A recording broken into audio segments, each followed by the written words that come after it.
Hey folks, welcome to this special edition of Roland Martin Unfiltered. Today's show focuses on John Legend. He, of course, is a great singer, but also he's an entertainer, a philanthropist. He produces shows on Broadway, on television, you name it. He also is an EGOT, meaning he has won an Emmy, a Grammy, an Oscar, as well as a Tony Award, one of only 13 people ever to do so. We had a conversation in Los Angeles, and I thought it was great for us to be able to showcase this discussion for you to check it out as we, of course, get ready for Thanksgiving. And so here's my chat with the great John Legend. All right, John. So I'm watching the Golden Globes. I see you on stage. Yeah. I'm watching the SAG Awards. I see you in the audience. We almost a year ago, you win the Academy Award. So we're doing this special on Black excellence in Hollywood, and somebody said, "Why y'all talking about John Legend?" I said, "Cause he's spending more time on movies and television than he is on music." Well, I'd actually, excuse me, I'd actually argue I'm spending more time on music, but we've been getting a lot of recognition for the work we're doing on film and television, and we're proud of that. Well, it's interesting because, again, when we look at, we're going to cover all these different things. Mm-hmm. So last year, I go to New York.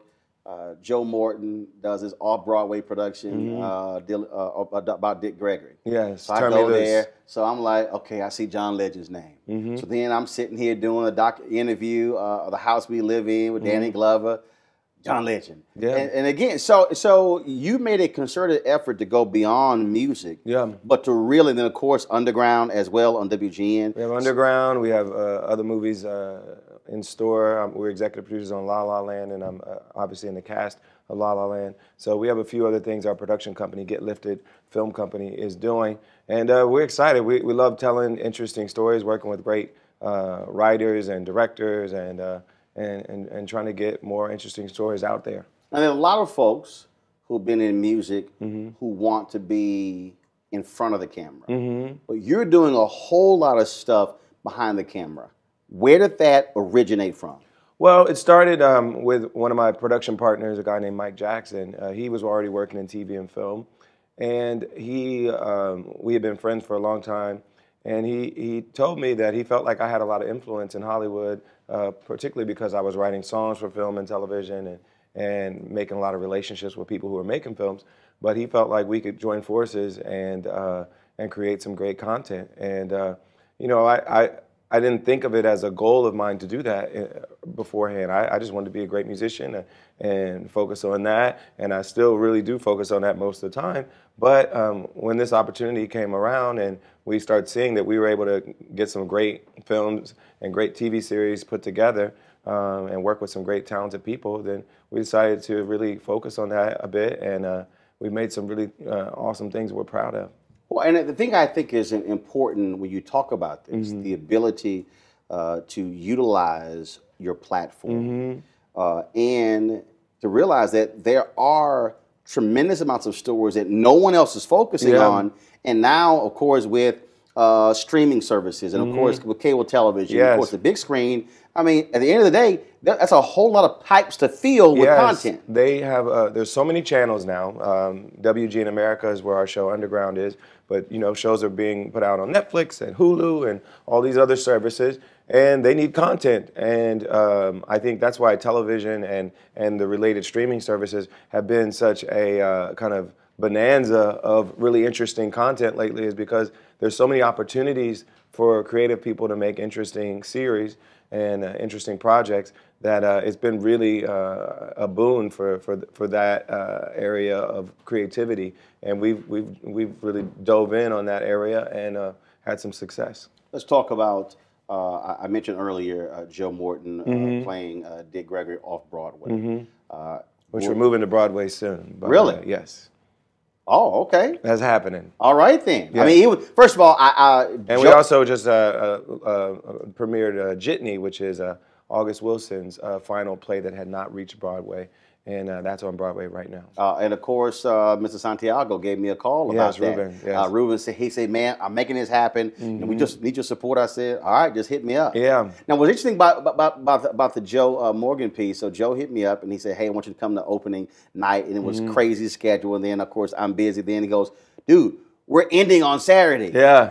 You got to come down." And so I said, fine. So I drove down, and that happened to also be the night Kerry Washington and her husband were there. And so we had a great time there checking him out. And he was just unbelievable. He's incredible as Dick Gregory.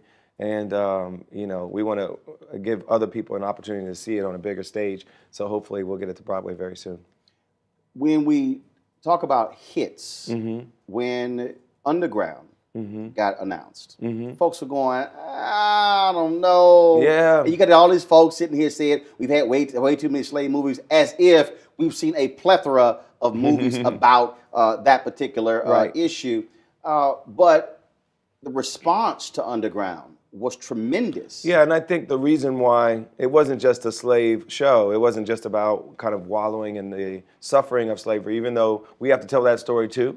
And it's important that we know what a terrible institution slavery was, and that we don't let America forget what happened to our ancestors.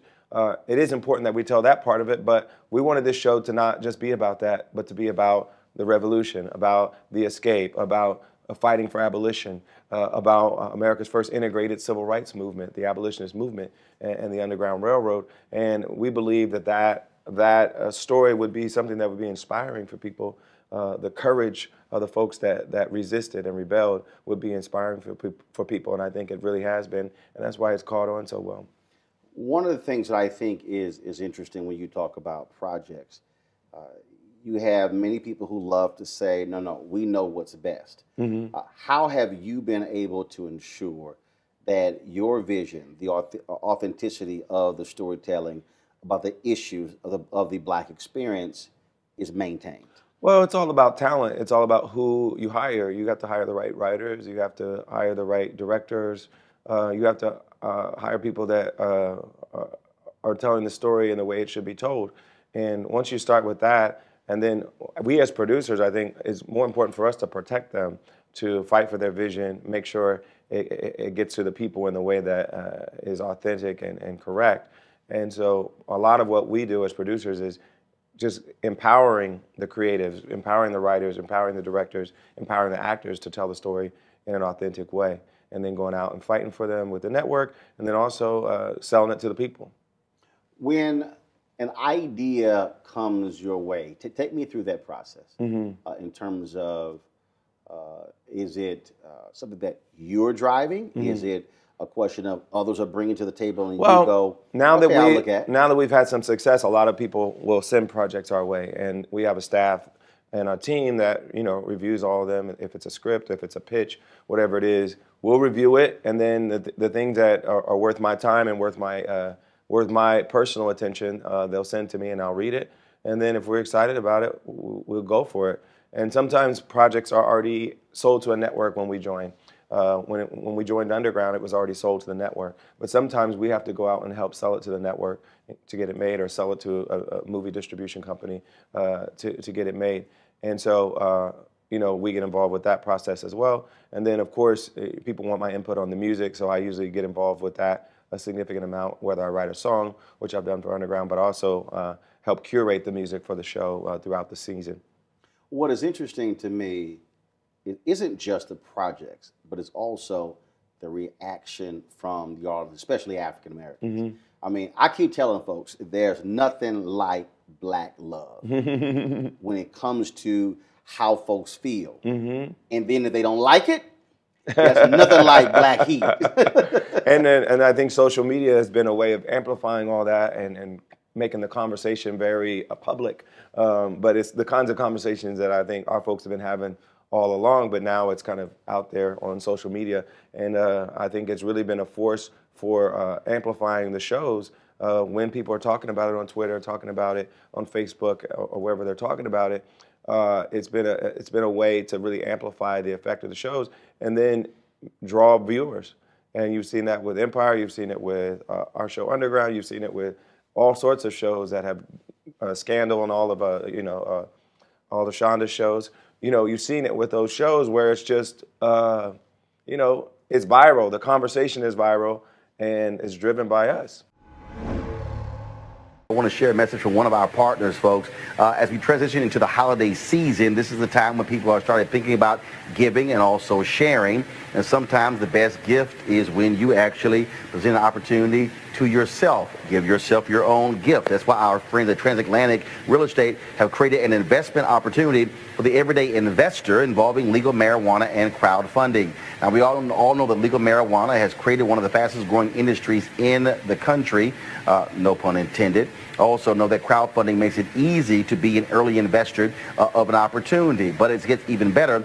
What Transatlantic is doing is different, and that is their business model is essentially buying the land that supports marijuana grow operations and leasing it to licensed, high-paying tenants. Now, what that means is you will be a landlord of a licensed marijuana farm in a high-growth market. Now, they're accepting investments for little as $300 up to $10,000 before the company goes public. Now, here's what's important. You must complete and confirm your application to participate. Again, complete your application and confirm your application to participate. Now, you can spend all your holiday money on gifts, but what if you get a return on your investment? You could also could consider making an investment for somebody else, and that could be their gift. That's a hell of a holiday gift. Now, to get started, go to marijuanastock.org, marijuanastock.org, for you to get into the game. And so we certainly want you to do so. What, in terms of your own reaction, what has been that one wow moment for you with one of these television or movie projects you've been involved with, where even you said, okay, this is crazy. This is. Well, I don't know about crazy, but I mean, I think the most special thing that happened in regards to any of the projects I've been involved with was probably the opportunity to sing "Glory" at the Oscars and celebrate Selma and celebrate the movement, and then have it get the kind of recognition that it got in that moment. I don't think I've had a more special moment in my career. Singing that song, having the emotion in the room, and then being able to accept the award and say what we said about the legacy of the movement today and how we need to carry that forward. Let's go back to that, because when I saw, first of all, you guys were cleaning up left and right. But when I saw the amount of time and energy that was put into the set, it's one of those things where you say, y'all know they're going to win. And they did it right before they announced the award, too. Precisely. So timing all matters. But speak to that emotion in the room, because as a viewer, we certainly were able to feel it through the television screen. Yeah, well, when I look back at the tape, I saw the footage of people crying in the audience, and I didn't necessarily know that when it was happening. But when I walked down, I saw David Oyelowo still crying, and then I saw more footage of other people that were crying. And so it was clear that the moment was really emotional and had a lot of impact on people. And part of what drove it, I think, was the set and having that connection to the Pettus Bridge really helped drive it. And then also one of the things that mattered was a mistake we had in rehearsal. In rehearsal, the music wasn't cued properly and it cut off at the end. And we kept singing, and we were singing a cappella basically at the end.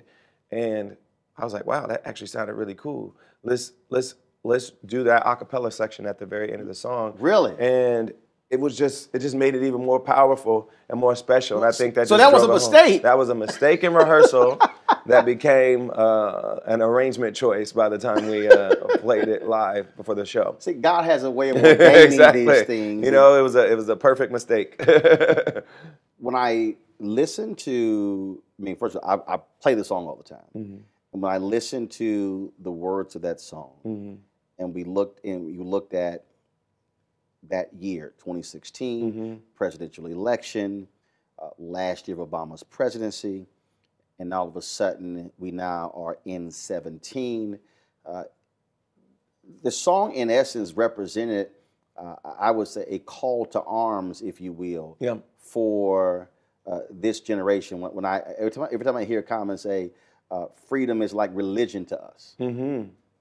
I mean, that even just that one line absolutely resonates. It's this notion of freedom. Yeah, and we're still in a battle for that. You know, we are more free than we were when Dr. King marched on the bridge, but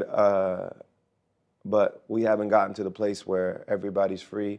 My organization, Free America, particularly focuses on the issue of mass incarceration and how we treat people who make mistakes, who commit crimes, who get in trouble with the law. And but that's not the only issue where we should be concerned. We should be concerned about freedom of religion, freedom of the press. All of those things, I think, are in danger right now in the new Trump administration. And so those who believe in freedom, we can't rest. What do you make of, when you speak of rest, mm-hmm. the level of unrest? I mean, we've only been a few days into mm-hmm. Trump's 4-year presidency. I think it's been stunning. It's been stunning, but I think it's been heartening for me to see how many Americans are willing to put themselves on the line and speak out. It's been a broad, diverse coalition of people that are saying this man's values don't represent what we think American values should be, and we're going to go out in the streets and say something about it. And then what's also, I think, interesting, it's not just the passion, mm-hmm. but also I believe that a lot of people are lackadaisical, mm-hmm. assume everything is going to be fine. Yeah. And then all of a sudden, this election happens. Yeah. Then it becomes, oh my God, he won. Then it's, oh, you know what? I might need to get off my butt. Yeah. And not just let the folks over there do it. I'm going to have to make my feelings be known. Yeah, and I think people didn't take him seriously and think he would do the things that he said he was going to do. I took him very seriously, and I spoke out against him repeatedly and often. And then you heard some people saying, you know, well, Hillary's just as bad. She lies too. And I just was amazed at the false equivalence that people would try to draw between the normal amount of, you know, kind of obfuscation and lying that politicians do, which is not good, but, you know, there's certain things that are more normal than others. And then the amount of ridiculous statements that came out of his mouth, amount of lies that came out of his mouth, amount of bigotry that came out of his mouth, all these things were egregious, and we should have known it from the campaign. But some people, I think, are genuinely surprised that, oh, he's doing what he said he was going to do. Oh, he said he was going to do a Muslim ban. Oh, he's doing a Muslim ban. He said he was going to build a wall. He's going to try to build a wall. He's not probably going to get Mexico to pay for it, but it's going to go up. Even though it's a stupid idea, it's not even going to help anybody. It's not going to make us more secure.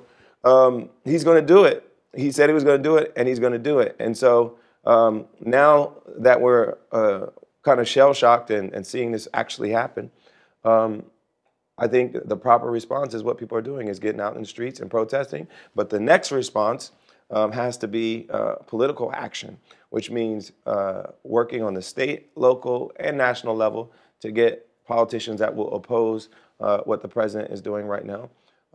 Working on our current Congress people, calling them and telling them we're watching them and we support them if they're doing the right thing, and we speak out against them if they're not.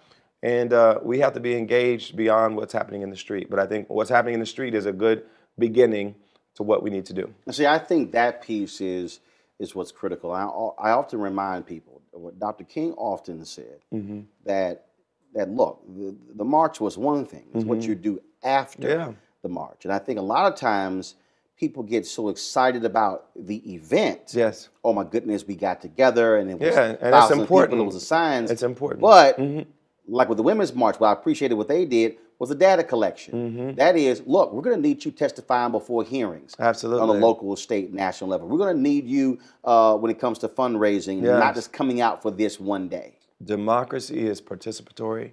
Democracy is driven by the people. Our government is paid by us, elected by us, and they are accountable to us. And so we, the people, have to go out there and make sure that we're doing all the things to hold them accountable and then elect the right people in office. How do you respond to the folks who say, John, dude, shut up, just sing? Of course, I get that all the time. And then I tell them I'm a citizen, I'm a taxpayer. These politicians work for me just like they work for you, just like they work for Joe Citizen in the street. But it kills me when people act as if you're not a taxpayer, you're not a citizen, as if, oh, no. I mean, it's literally just shut up and sing. Well, we don't want to hear what you have to say. They want to hear it if I agree with them. They're happy to hear my opinions if I agree with them, but if I don't, then all of a sudden I'm just a Hollywood elite spewing nonsense. Now, let me deal with that, because you just said Hollywood elite. You're from Ohio. I'm from Springfield, Ohio. My father was a factory worker. My mother was a housewife. We grew up knowing what it's like to need a manufacturing job, knowing what it's like to struggle from week to week to do what you need to do for your family. And so me fulfilling my dreams as a musician, as a producer, and all the other things that I'm doing, I do not forget what it's like to be the son of Ronald and Phyllis Stevens in Springfield, Ohio. See, the reason I think that's important because, I can still smell the stench of my dad's work boots, jeans, and hard hat. Worked for Amtrak.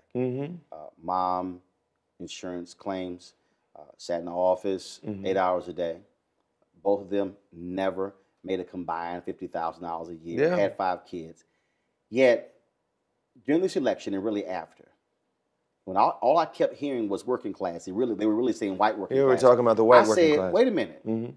That's my experience. Mom and dad never went to college. And so it was bothersome to me. It was as if black working class folks didn't exist. And then because of what I have been able to do because of them, it's, oh, no, you can't speak to this issue. And I'm going, no, that's my life too. And Hillary actually won people that made under $50,000 a year. The whole idea of her losing the working class was simply referring to the white working class. But if you put the entire working class together, she won. And I think a lot of times, for some reason, even in previous elections, hardworking Americans was referring to white working class. Real America. Real America is towns with no black folks in it. When real America is diverse, it looks more like our cities than it looks like our rural towns. That's real America, if you look at the numbers. But often, real America means white. Real America means conservative. Real America means gun-toting to a lot of people. But we know that real America is a much more diverse place than that. So how do we somehow connect these worlds? Because what I've consistently said is that what's driving all of this is white fear. The way I've explained it, I keep telling people, I don't get caught up in the racist and they're bigoted. I don't get caught up in that, because then the debate then becomes the racist and bigoted as opposed to what the issue is. What I think is happening here is that we're dealing with white fear, that America is changing. All of a sudden, we're seeing what's happening. All these folks with Black Lives Matter, they're out there without realizing that they're out there actually fighting for rights that also impact you. When they see young folks, when they see women, it's the exact same thing. It is fear of a changing America. Yeah, And Trump was pushing that, was touching that by saying, Giuliani even said, Trump is our last hope. Yeah. You're going, wait a minute, what do you mean last hope? Yeah. There was this fear that white men were losing their control of the country.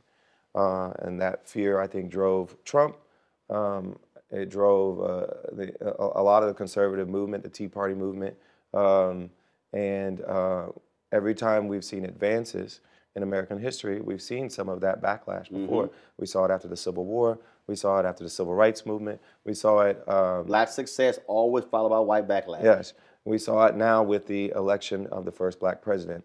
So we've seen this backlash. The good news is that over time, progress has always won. But that doesn't mean there won't be a cost to this backlash. And this backlash may cost lives. It may cost some people justice and peace. And we should be worried about that. But I do believe that progress is going to win.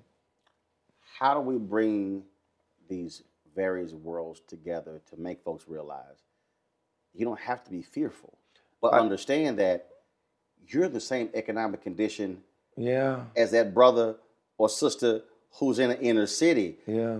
I keep saying broke is broke. Yes, and if we could come together in a real alliance of the working class that says we want good working conditions for all of our workers, we want well-paying manufacturing and construction and other jobs that have been kind of depleted in the last 20 years. If we come together and say we want a strong social safety net, make sure everyone has access to health care, make sure everybody has whatever they need to feed their family and live a decent life, better schools for everybody. Nobody has to lose in that. No race has to lose. It doesn't need to be you get it and we don't, or we get it and you don't. We can all get this together. We can all win together. It doesn't need to be zero sum. And, you know, I think Dr. King was trying to do that at the end of his life, was bring poor folks together, working folks together. And that's kind of the dream, is that we can all come together and say we want a better life, a better country for all of us, regardless of the color of our skin, and come together and fight for that. But politicians have been successful at dividing us and saying and creating fear among us, saying that if this guy wins, you can't win too. And that's not really how it works. All of us can do well together. You mentioned Free America, your effort when it comes to mass incarceration. When we look at what's happening in this country, jails are driving a lot of local economies. When you look at police departments being able to grab folks' property, where you have libertarians who are aligning with liberals on this as well. On the issue of mass incarceration, you've got the Koch brothers who are sounding the alarm on the same issue as traditional civil rights groups.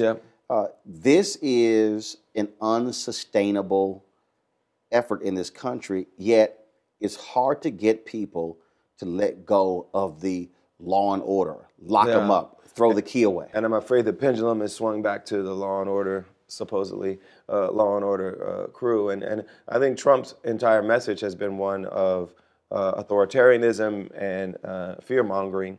And you see it with crime as well. He'll give completely incorrect crime stats and say... Well, straight lie. Yeah, just lie. Completely false statements about the crime in certain cities. And his motive is to sow fear among people so that he can have more control. He can have more power, and he can have the right to take people's rights away. So we should be concerned about that, and we should fight against it. Luckily, for us right now, states and local governments actually drive much more of the incarceration issue than the president or even the National Congress do. So we can still put pressure on our state representatives, our governors, to do the right thing when it comes to criminal justice reform without the influence of the presidency on what they do. And so we have to be paying attention to our district attorney elections. We have to be paying attention to our sheriff and local police elections. We have to pay attention to our mayoral elections and our gubernatorial elections and our state representatives, because they control so much of what happens when it comes to criminal justice policy, and the vast majority of people who are incarcerated are in state prisons and local and county jails. But it's also getting people to understand that there have been successes. Yeah. I've had conversations with folks and they go, man, none of this stuff has mattered. And I'm going, wait a minute. Yeah. You have a socially conscious DA just elected in Harris County, where I'm from in Houston, which has for a long time led the country in the most people sentenced to death. Yeah. You saw Tim McGinty in Cuyahoga County in Chicago. Cleveland thrown out. In Chicago, Marilyn Mosby in Baltimore. There are other places as well. And so those things matter. Those things matter a lot because people don't realize district attorneys have so much control over who goes to jail or not. So much control over how much to charge someone because almost every criminal case is settled before it even goes to court. It's a deal. Right. The DA approves the plea bargain. Yeah, they approve the plea bargain. Most of these folks that get in trouble don't have great representation, and the DA has so much power in the palm of their hands so that when we elect someone that's more holistic, more balanced in their view of justice, more fair, more merciful, then they're really the person that's driving which way the incarceration rate goes. And so we have to pay attention to these things. And we have to decide as a society that it's more important for us to focus on preventing people from getting in trouble in the first place, giving them the things they need to live a whole and healthy life and get them a good start in life so they don't get in trouble. They don't need to get in trouble in the first place. And then when they do get in trouble, we need to make sure our justice system is smart and restorative and prepares them for life when they get out of prison. John, how do you keep yourself focused on there is progress? Because here's what I think what happens a lot.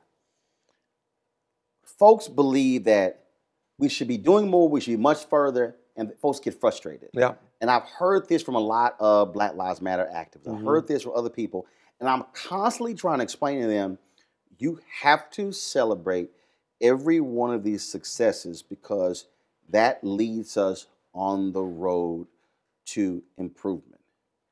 Yeah, and I think it's easy to get frustrated. It's easy to get caught up in the enormity of some of the problems that we face.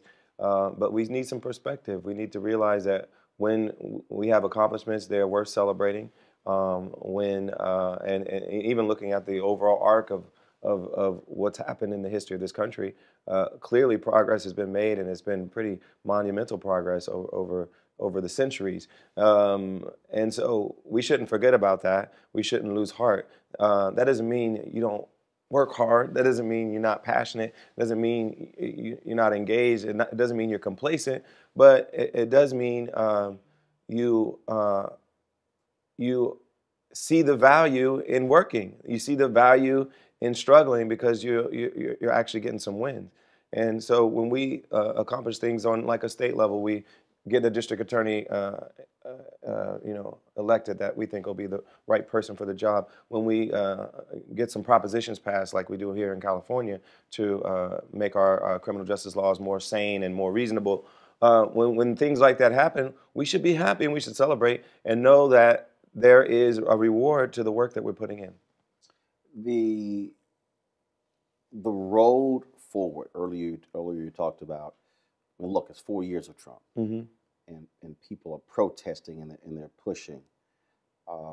I really believe that when you talk about an awakening, when you talk about, we saw it with Tea Party under Obama. We saw these people who were disaffected, who were out of this particular process.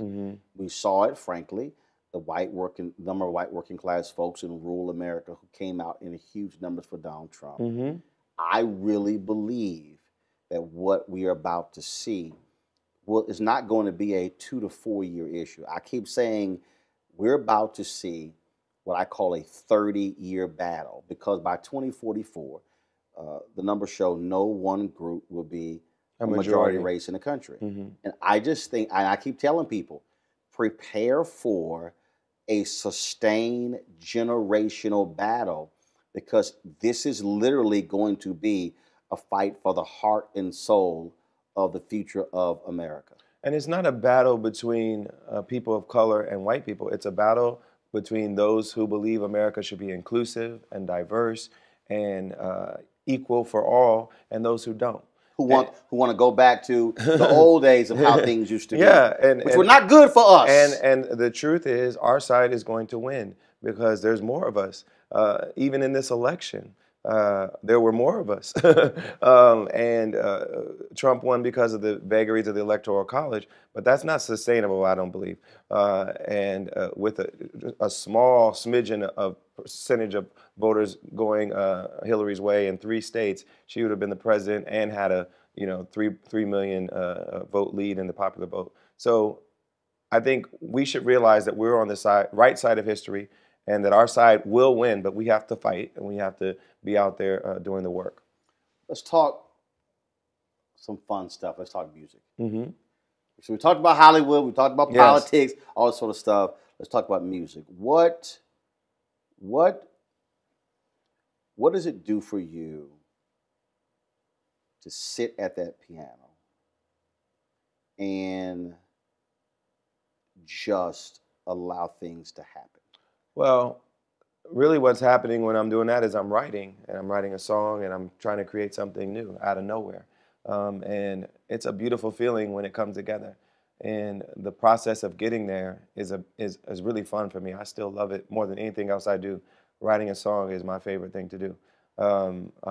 So the joy of seeing my last album, Darkness and Light, come together, seeing the writing process lead to some songs that were really heartfelt and mean a lot to me.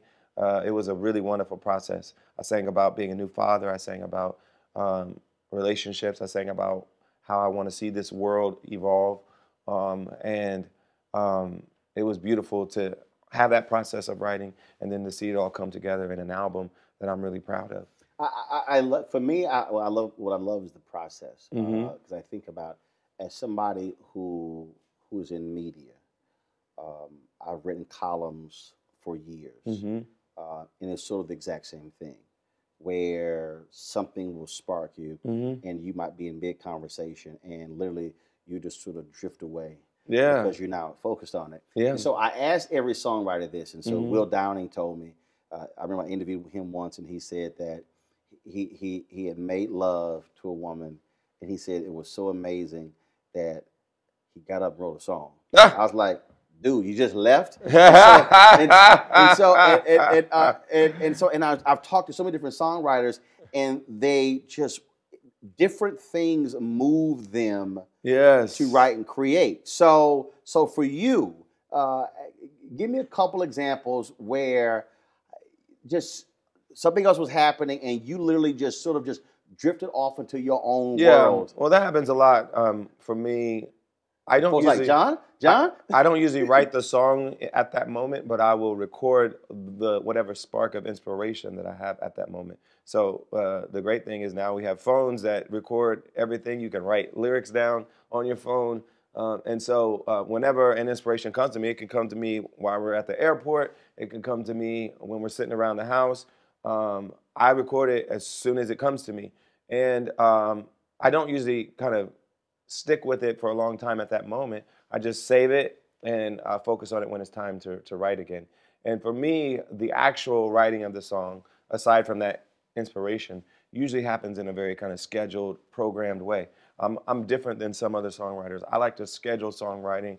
I like to book a studio, go to the studio, and feel like I'm going to work. And if I do that, I'm more prolific, I'm more productive, and I'm more focused on writing. And it helps you get through writer's block too, because it kind of pushes you to not just wait around for some idea, but just to actively conjure it. But have you ever had that moment though where you literally were engaged in a conversation, or you were doing something, and literally you just drifted away, and folks going, "Hey, dude, what happened?" Absolutely. And then I'm like, "Excuse me, I had an idea," and then I go sing into my phone, and then we'll move on with our conversation. Now I do the same thing. So my wife will be talking, and literally when a vision or a thought, and I'll just go, "Hold up." First of all, she hates that.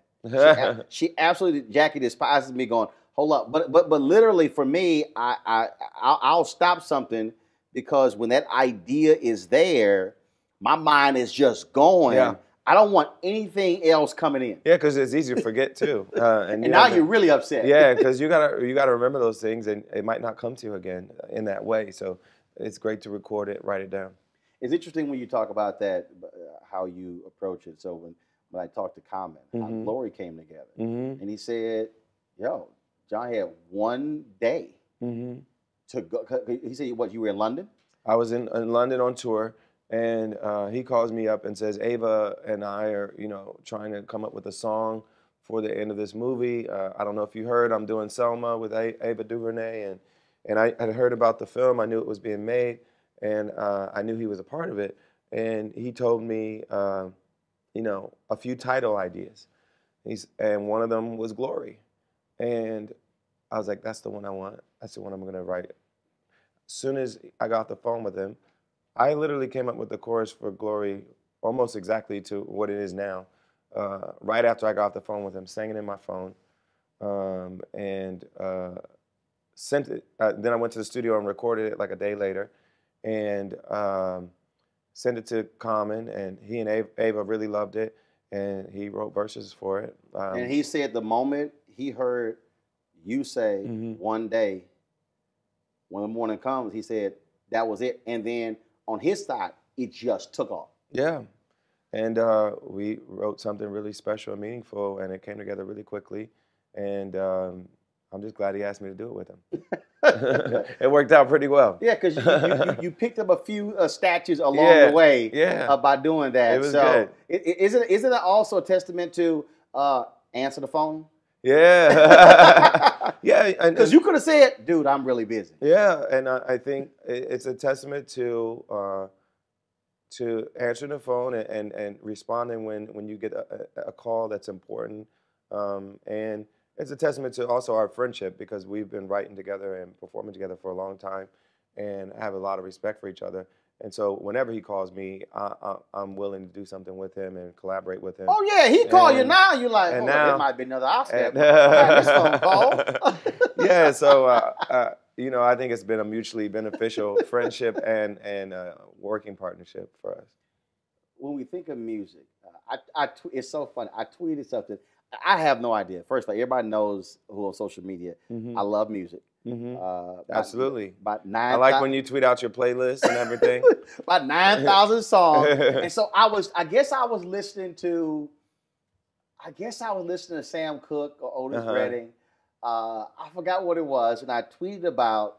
I said these cats were singers. Yes. I said you felt it. It was just, and the songs were different.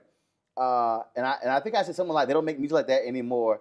And then you hit me, but you said, now Roland, some of us are still trying to do it. Some of us are still. And you said, I ain't saying I'm Sam Cooke, and you wasn't trying to sit here, and it wasn't a dig, but your point was that, look, there's still a few of us out here who have that old school type. Yeah, and we attitude. still, I think there are a few of us out here that still care about the craft of being a singer, in this era of so much auto-tune and so much kind of computer processing, and a lot of lip syncing as well, in live performances, there's still a few of us that care about actually being good singers that can sing live without all the tricks and accoutrements, going out there and really singing. And I'm one of those people. And I always will be. And if you come to my show, that's what you're going to get. So if John Legend puts together John Legend and Friends, and it has to be people who can simply sing. Period. It's not right. Let's just say what happened after the rehearsal with Glory, the Academy Awards. Who are the four people who are with John Legend and Friends who can just flat out sing? Oh man, that's a tough question. Well, I say Jill Scott is one of them. Okay. She can flat out sing, and she's got a distinctive style and wonderful range, and she's an artist with her voice as a vocalist. She's one of my favorites. Man, this is tough. Lettucey Oh yeah, can flat out that, sing. that girl can flat out sing. Man, this is hard. I'm gonna leave somebody Got out. two more. So. No, no, no, no. Here's the remember. Remember, I only said 4. If I said 10, so if anybody getting mad, you say, look, it only said 4. No, I'm because I'm gonna probably leave some people out that I really do like. I just can't think of it all on the top of my head. Let me think.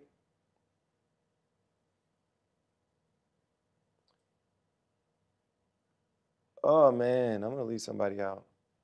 Well, this is a little Well, obvious. just rail them off, and then Here's some of, if you some of the better singers. I think Beyonce is incredible. She's one of the great vocalists out there. I think. Trying to think of some brothers I want to throw on the list. I really like Bilal. I think he's a brilliant singer. dude, he killed it Yes. with the Prince tribute. Yeah, I think he's incredible. A whole bunch of people went, Yeah, who is that? yeah. And he's been around for a long time. I was in Philadelphia going to school there when he was coming up in that whole kind of neo-soul movement. And I was always just thoroughly impressed by his voice and his artistry as a vocalist. Man, I'm leaving people out. I love Jasmine Sullivan. I love Fantasia. All great singers. Kelly Clarkson, who I worked with on duets, is a magnificent singer, really great voice with a great range. I think Adele is a great singer.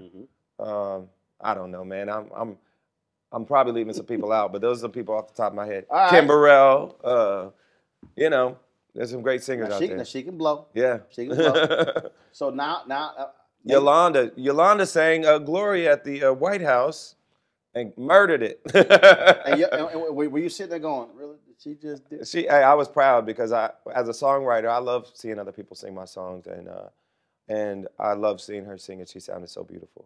So I'm gonna make this a little bit harder now. Okay. I need John Legend to name me 4 legends he would love to be on stage with, living or deceased. Oh, well, I love Nina Simone. I would have loved to do a duet with her. I think our voices would have went well together. And we named our daughter Luna Simone in a nod to her as well. All right. So that's definitely one of them.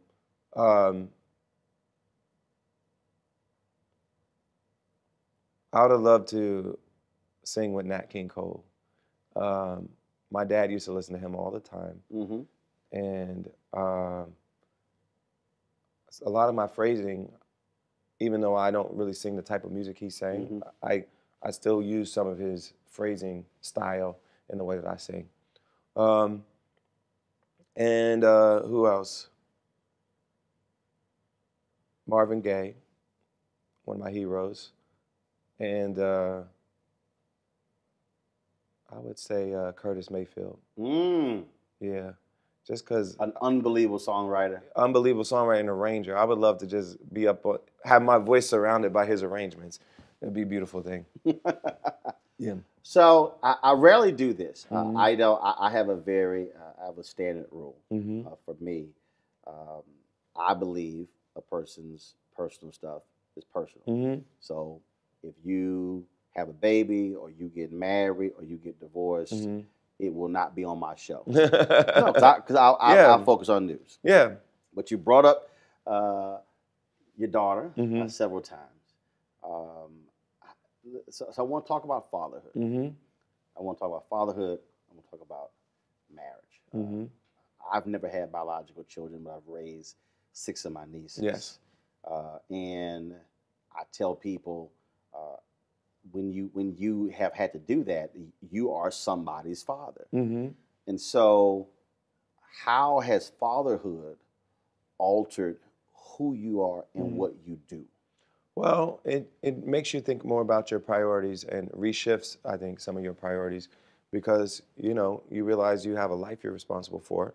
And, I already was very focused on my marriage and making sure our relationship was healthy. And that requires a certain amount of time and energy. But beyond that, us being parents is really important to us.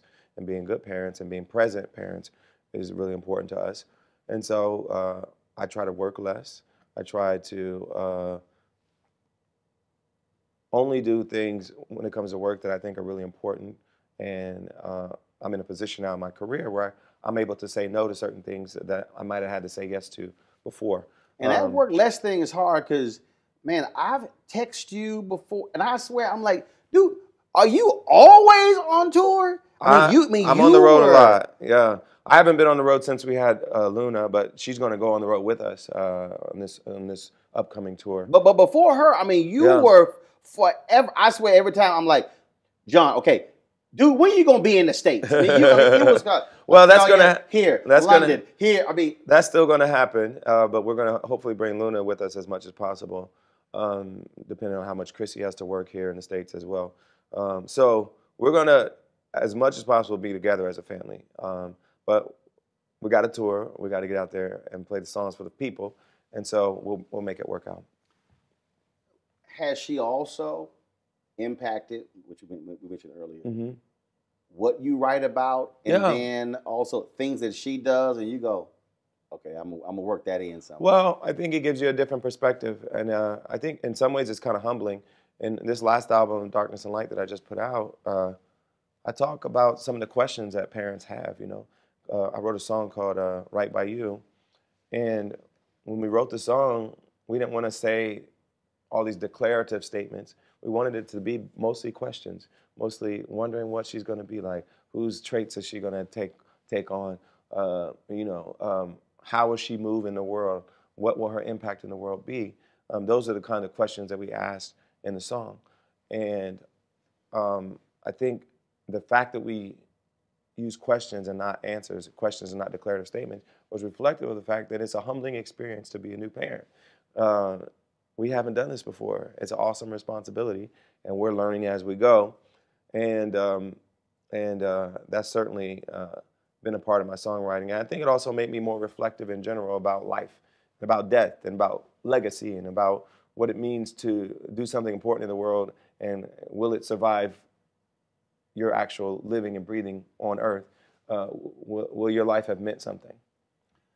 Your wife is cray cray. In a great way. Love her to death. Yes. Love her to death. She's a wild one sometimes. Wild one. And Lord, her in social media. Yes. Even times when you go, girl, you lost your mind. I mean, because I say it. I'm her biggest fan on Twitter. Every once in a while, she'll say something like, "You sure you want to say that?"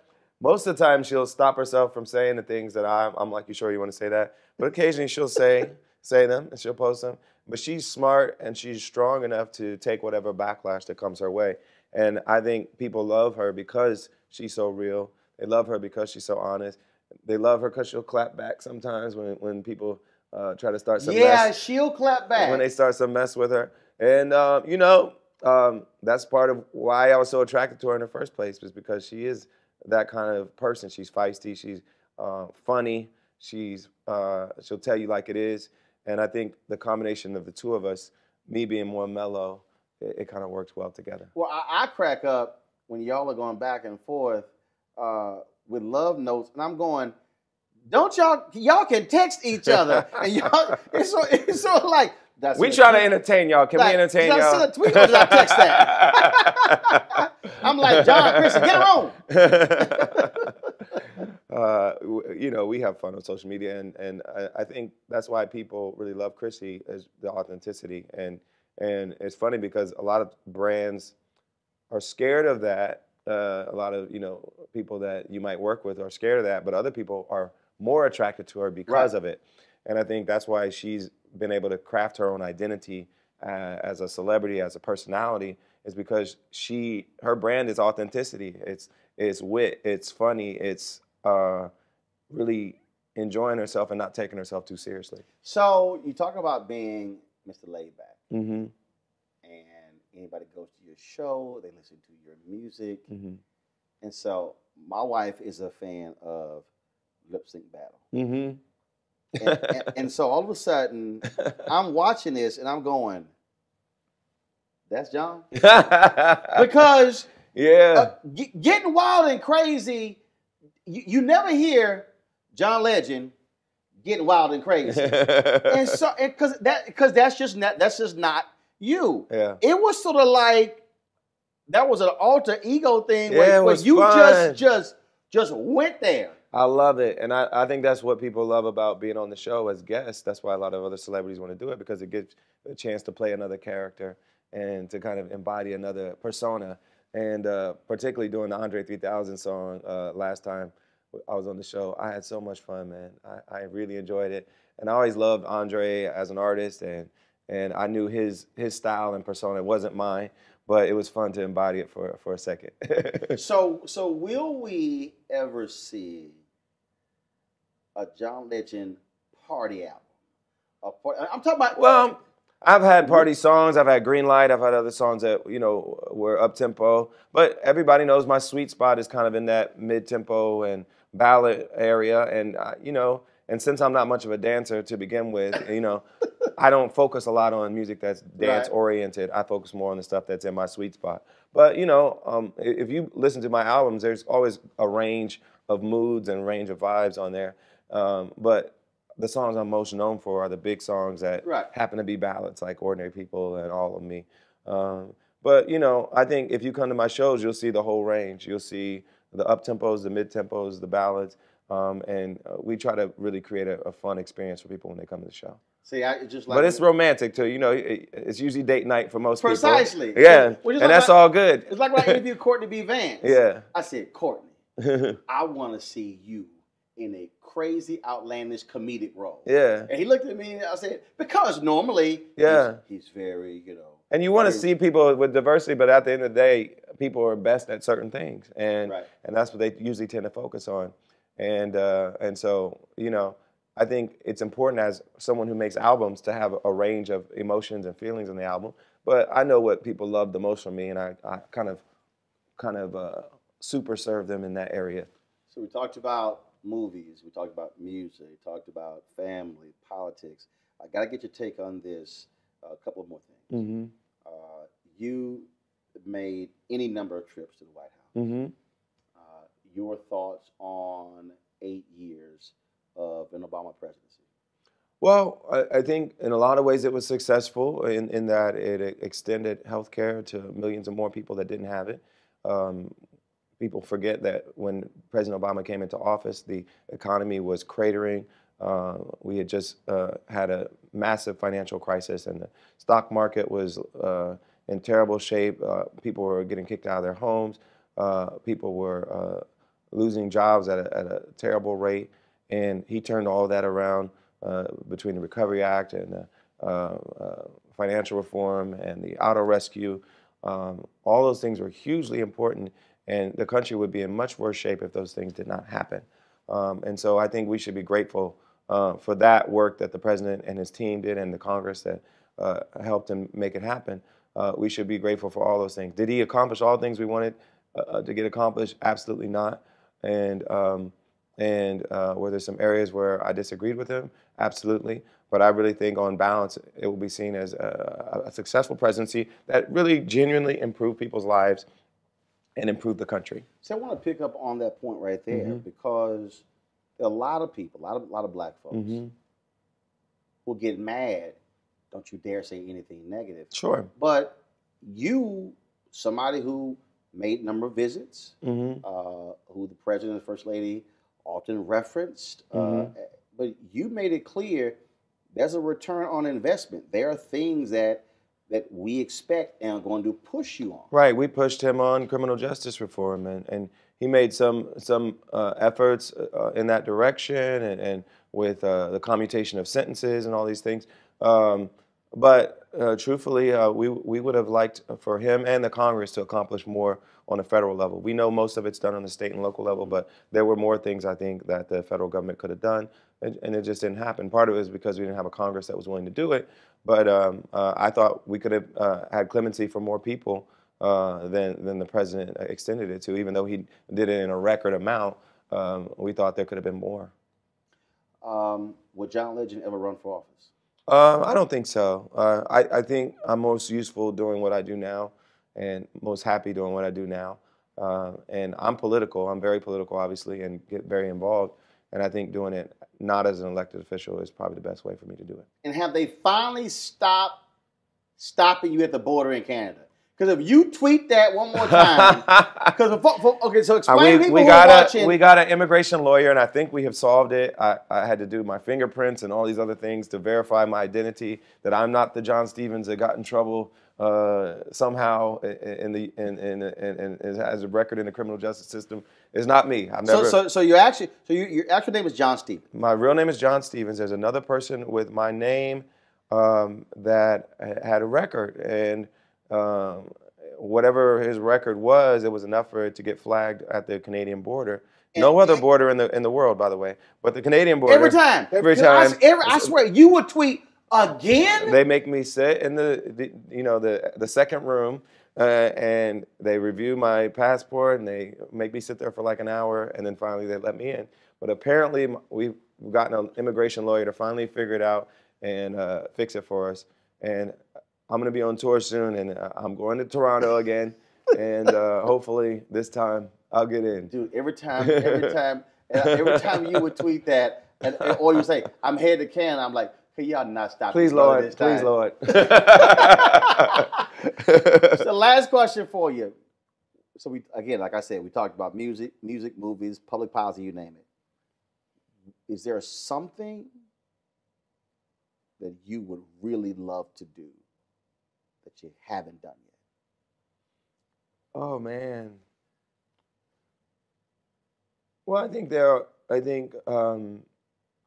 now that I've done a little bit of acting, I think I'm going to be interested in doing some more, and so we'll see about that. And we're in talks about some interesting biopic ideas in music. I don't want to talk about who it's going to be because we're a little too early in the process, but there's some cool stuff we're going to do. Yes. I'm not going to answer. There's going to be some cool stuff, hopefully, that we'll do with me in front of the camera, because my company's been producing a lot of projects, but most of them I haven't been on camera for, but we'll see.